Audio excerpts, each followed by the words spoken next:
పిల్లలు పుట్టిన దగ్గర నుంచి చాలా డెవలప్మెంటల్ మైల్ స్టోన్స్ చూస్తూనే ఉంటాం కదా. ప్రతి నెల చేంజెస్ జరుగుతూ ఉంటాయి.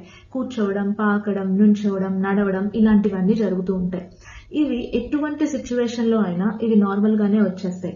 కానీ మాటలు అలా కాదు. ఒక పిల్లవాడిని ఎవ్వరు జనాలు లేని లొకేషన్ లో పెట్టామే అనుకోండి, వాళ్ళకి మాటలు అస్సలు రావు. ఎందుకంటే మాటలు అనేది ఒక ఎక్వైర్డ్ మైల్ స్టోన్. వాళ్ళు ఎంతగా అయితే మాటలు వింటారో, చూస్తారో అక్కడి నుంచి వాళ్ళకి మాటలు వస్తూ ఉంటాయి.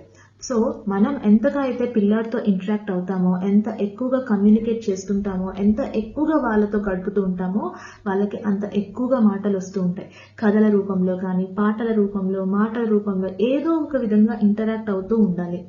సో ఇది ఎక్కువగా ఉండాలి. అండ్ చాలా మంది అంటూ ఉంటారు, మా పిల్లలకి 2 years దాటిపోయింది, 3 years దాటిపోయింది, కానీ మాటలు రావట్లేదు, వినికిడి బాగానే ఉంటుంది, అన్ని బాగానే ఉంటున్నాయి, కానీ మాటలు రావట్లేదు అంటే ఇది కూడా ఒక మెయిన్ కాజ్ అయి ఉంటుంది. మీ సైడ్ నుంచి ఇంటరాక్షన్ తక్కువగా ఉండొచ్చు.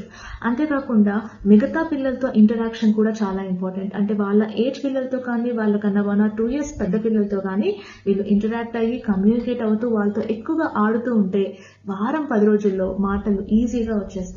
ఇలా ట్రై చేయండి, తప్పకుండా మాటలు వస్తాయి. Thank you.